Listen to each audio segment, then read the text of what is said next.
रोटी ये है इंडिया का most preferred carb source.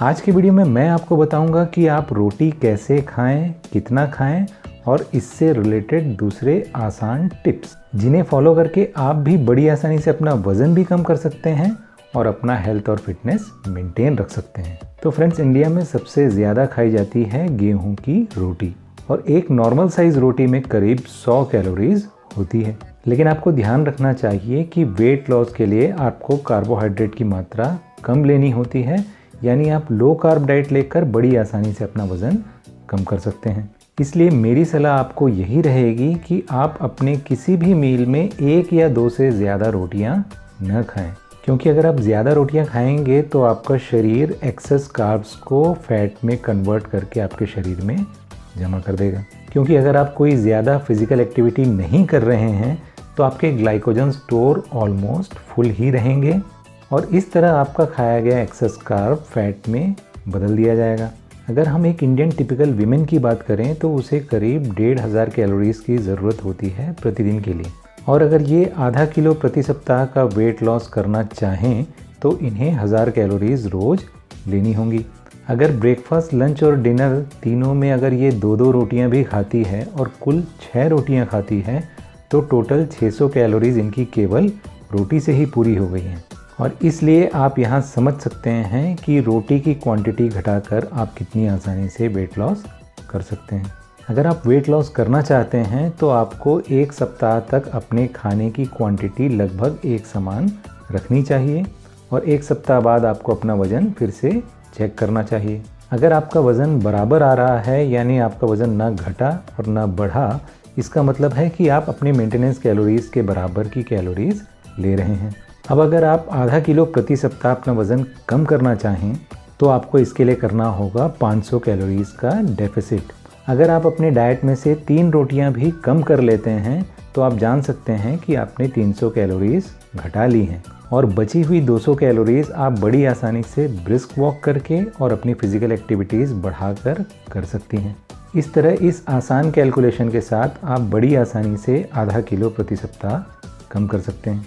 Friends, गेहूं की रोटी की जगह मल्टीग्रेन रोटी लेकर आप इसका ग्लाइसेमिक इंडेक्स और भी लो कर सकते हैं, जो कि वेट लॉस के लिए आपके लिए बहुत ही बेनिफिशियल रहेगा। इसके लिए आप गेहूं के आटे में जौ का आटा, ज्वार का आटा, बाजरे का आटा, ओट्स या बेसन भी मिला सकते हैं, या आप मार्केट से या मेरे वेट लॉस स्टोर में विजिट करके आप मल्टी मिलेट मिक्स या मल्टीग्रेन आटा डायरेक्टली परचेस कर सकते हैं, जिसका लिंक आपको डिस्क्रिप्शन बॉक्स में मिल जाएगा।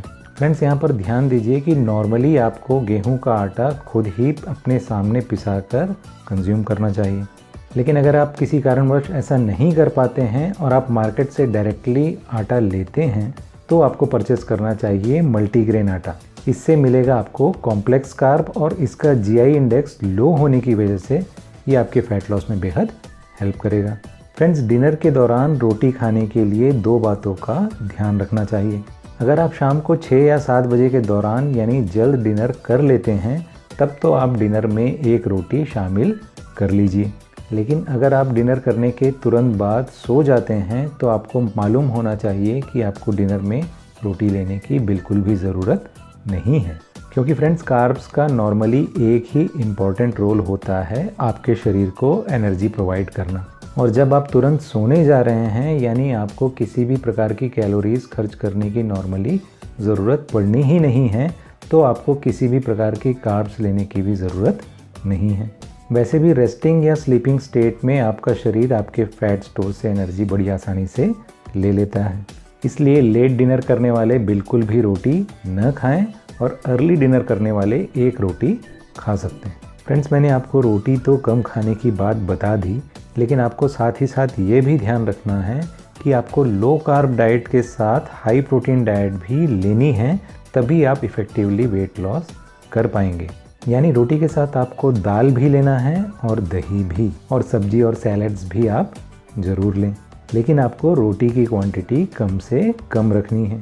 नॉनवेज खाने वाले ग्रिल्ड चिकन ब्रेस्ट या फिश इंक्लूड कर सकते हैं या एग वाइट्स भी इंक्लूड कर सकते हैं, और वेजिटेरियन ऑप्शन में वो प्रोटीन कंटेंट बढ़ाने के लिए लो फैट पनीर या टोफू इंक्लूड कर सकते हैं या सोया चंक। फ्रेंड्स, किसी को अगर डाइजेस्टिव इश्यूज़ हैं तो वो आटा गूंदने के दौरान इसमें अजवाइन या रोस्टेड जीरा का पाउडर भी ऐड कर सकते हैं। और इसी प्रकार रोटी के साथ रेगुलरली सैलड्स खाने से आपको कब्ज़ की समस्या नहीं होगी। ये भी देखने में आया है कि काफ़ी लोग सैलड्स नहीं खाते हैं, फिर पैसे खर्च करके अलग से वो इसबगोल या फाइबर सप्लीमेंट्स लेते हैं, जिसमें आपको अलग से ज़्यादा पानी पीने का ध्यान रखना होता है, जबकि सैलड्स खाकर आप बड़ी आसानी से इस प्रॉब्लम को सॉल्व कर सकते हैं। लेकिन फिर भी आपको रोज़ कम से कम 10 से 12 ग्लास पानी ज़रूर पीना चाहिए। फ्रेंड्स, रोटी में आप रोज़ 1 से 2 चम्मच यानी 1 से 2 टीस्पून तक देसी घी इस्तेमाल कर सकते हैं। और इस प्रकार देसी घी का कंजम्पशन करके आप गुड हेल्दी फैट्स ले सकते हैं, जो कि आपके हार्मोनल बैलेंस के लिए बेहद ज़रूरी होता है। आप अगर गेहूं का आटा खुद पिसवाते हैं या घर पर खुद पीसते हैं तो आप ध्यान दें कि इसे बहुत ज़्यादा बारीक न पीसें। आटे में कभी भी मैदा न मिलाएं और ना ही कभी मैदे की रोटी खाएं, क्योंकि मैदे का ग्लाइसेमिक इंडेक्स भी काफ़ी हाई होता है और इसमें किसी भी प्रकार का फाइबर नहीं होता है। आपको हमेशा माइंडफुल ईटिंग की प्रैक्टिस करनी है, यानी रोटी खाते वक्त भी आप धीरे धीरे चबाकर इसे खाएं और खाने के दौरान टीवी या मोबाइल जैसे गैजेट्स से दूर रहें। फ्रेंड्स, जब आपका ध्यान खाने पर होता है तो शरीर सारे खाने के लिए ज़रूरी डाइजेस्टिव हार्मोन प्रोड्यूस करता है, जिसकी वजह से आपके मुंह में लार यानी सलाइवा आता है और आपको सही टाइम से अपने पेट भरे होने का एहसास भी हो जाता है, जिसकी वजह से आप ओवर ईटिंग से बच जाते हैं। जबकि अगर आप टीवी या मोबाइल में व्यस्त रहें तो आप किसी और ही धुन में खाते रहते हैं और आपको खाने की क्वांटिटी का पता नहीं चलता और इनसे रिलेटेड हार्मोन्स भी आपको सही टाइम में सही सिग्नल नहीं भेज पाते। आप खुद समझ सकते हैं कि अगर आप हॉरर या एक्शन मूवी देख रहे हैं तो आपके शरीर में कौन से हार्मोन्स ज़्यादा हावी होंगे, यानी आप भी या तो ज़्यादा ही एक्साइटेड रहेंगे या डरे हुए होंगे और इसलिए किसी डाइजेस्टिव हार्मोन के जगह इनसे रिलेटेड हार्मोन्स ज़्यादा सक्रिय होंगे, ज़्यादा एक्टिव होंगे। और इस तरह टीवी देखकर खाने की आदत की वजह से आप कई तरह के डाइजेस्टिव डिसऑर्डर के शिकार हो सकते हैं। इसके अलावा ब्रेकफास्ट और लंच के पहले आप 10 से 20 मिनट पहले ग्रीन कॉफ़ी लेकर भी आप आसानी से कम मात्रा में रोटी खा सकते हैं, क्योंकि इसके बाद आपको भूख भी कम लगेगी और आपका पेट भी ज़्यादा समय तक भरा हुआ महसूस होगा, क्योंकि ग्रीन कॉफ़ी लेने के बाद वो आपके खाए गए फूड्स में से ब्लड में ग्लूकोज को धीरे धीरे रिलीज़ करता है। लेकिन ध्यान रहे कि सनसेट के बाद आपको किसी भी प्रकार के चाय या कॉफ़ी का सेवन नहीं करना है, क्योंकि ये आपकी नींद को डिस्टर्ब कर सकती है। इसलिए अगर आप यही फ़ायदा डिनर में भी उठाना चाहें तो आपको डिनर के 10 से 20 मिनट पहले लेना चाहिए एप्पल साइडर विनीगर। 1 गिलास सादे पानी में 1 से 2 टेबलस्पून एप्पल साइडर विनीगर आप ले सकते हैं।